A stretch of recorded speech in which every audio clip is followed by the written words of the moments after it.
It starts with an idea, then it becomes something else.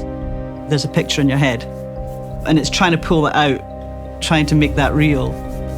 We start to combine things. It is very precise. It takes years to master. You need to be dedicated. Details are not details. Details are everything. That's what inspires me.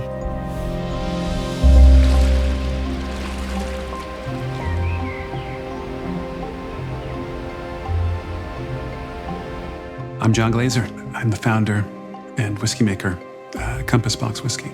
We call ourselves whiskey makers because it combines the product and the process. We're not distillers, and we're more than blenders. We're whiskey makers. We sit on hallowed ground, and that you yourself have a significant personal and professional connection with the place. It was in this store that I bought a single cask of Cambus. It was distilled in 1964, and I just fell in love with it because it was so utterly delicious. And I would come back and buy other bottles and buy other bottles, and that became this benchmark. It was like, I want to make something as good, as compelling as this. From the beginning of Compass Box, I wanted to show people a side of whiskey that not many people knew about.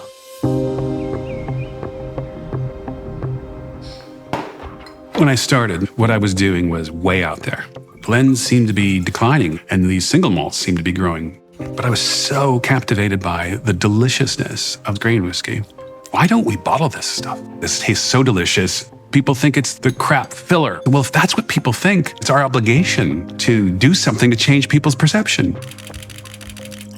And I started with a grain whiskey, with Hedonism. Kitchen table was my blending room. The dining room was my office. The hallway was my warehouse. The industry was crying out for new approaches to make it more relevant to more people. Just because it's always been done a certain way doesn't mean that has to be the way forever.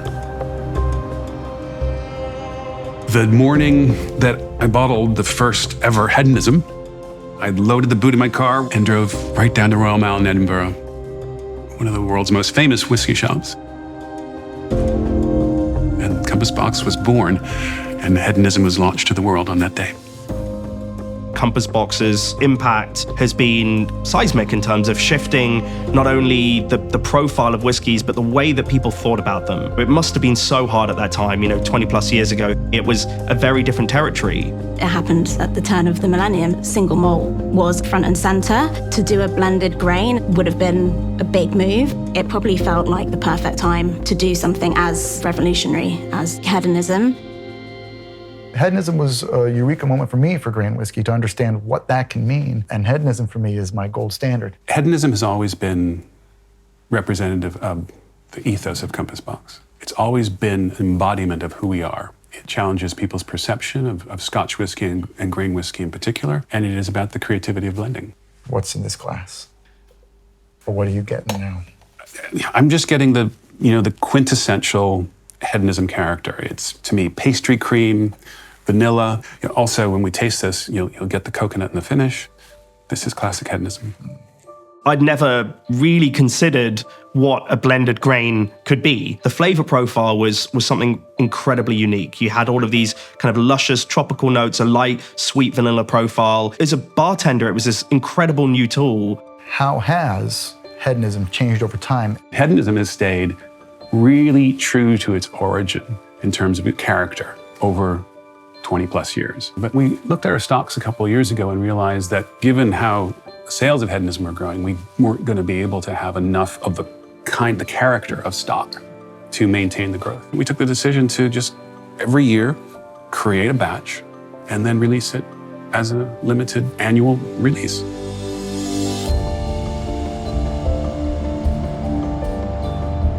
The idea now with our limited annual releases for Hedonism is we want to bring in a different female artist each year to create for us her version of the original Compass Box woman.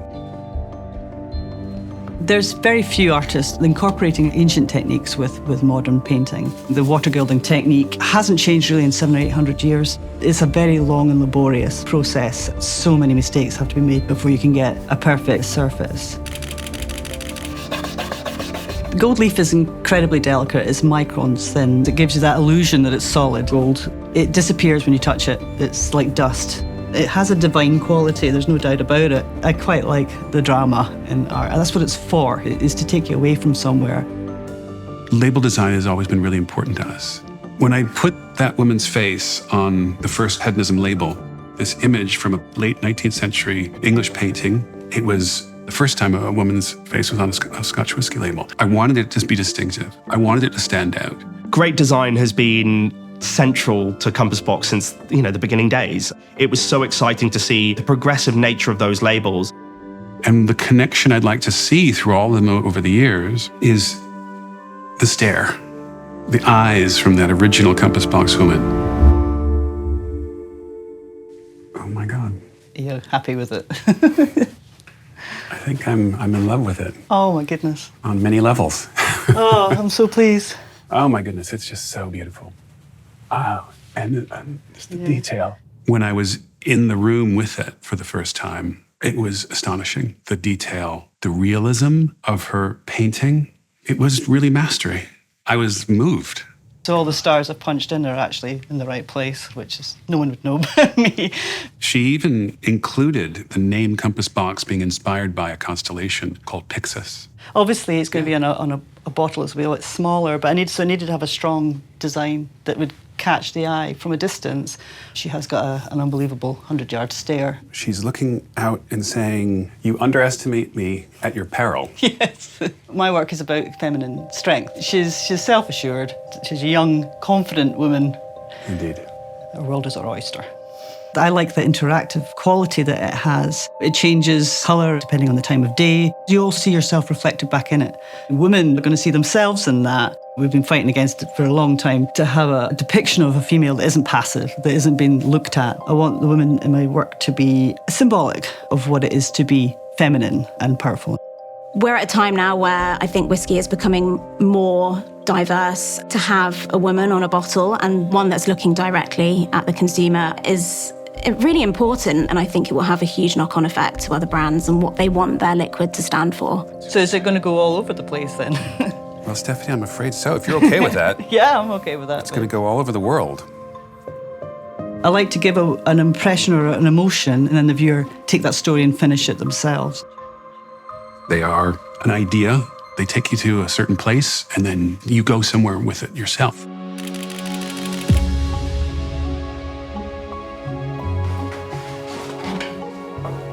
Oh, wow.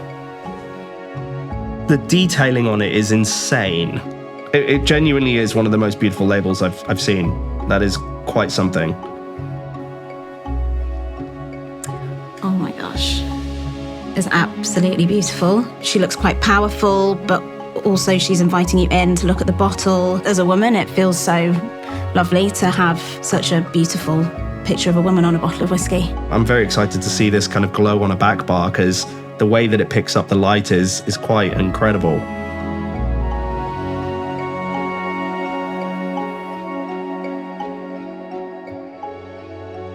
What Scotch whisky really needs is people with different approaches to present it to the world in different ways. This whole business is about a constant state of evolution and change. We are pushing things forward. This is not about maintaining the status quo. This is about figuring out where we can go.